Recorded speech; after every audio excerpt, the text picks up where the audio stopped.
26 तारखेला राज्यात अतोनात पाऊस. उकड्यानं हैराण झालेल्या नागरिकांसाठी दिलासादायक बातमी समोर आली आहे. यंदा मान्सून वेळेआधीच केरळात दाखल होण्याचा अंदाज भारतीय हवामान विभागाने वर्तवलेला आहे. उकड्यानं हैराण झालेल्या नागरिकांसाठी ही अत्यंत आनंदाची बातमी आहे. भारतीय हवामान विभागाने दिलेल्या माहितीनुसार यंदा नैऋत्य मान्सून वेळेआधीच केरळात दाखल होण्याची शक्यता आहे. हवामान खात्याच्या अंदाजानुसार 26 मे रोजी मान्सून केरळ किनारपट्टीवर पोहोचू शकतो. यामुळे शेतकरी आणि सर्वसामान्य नागरिक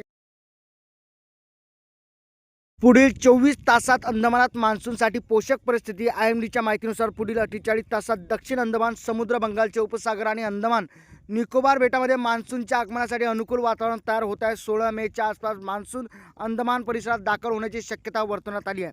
तर 26 मे रोजी मान्सून केरळात दाखल होणार असल्याचा अंदाज भारतीय हवामान विभागाने वर्तवला आहे.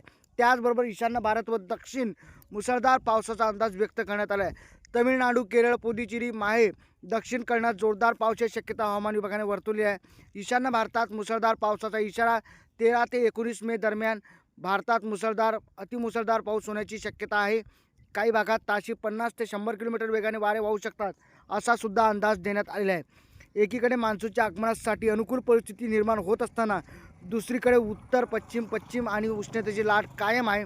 राजस्थानमध्ये बारमेर या देशातील सर्वाधिक 48.30 अंश सेल्सिअस तापमानाची नोंद झाली असून अशी माहिती मिळाली आहे. IMDच्या अंदाजानुसार मान्सून 5 जूनपर्यंत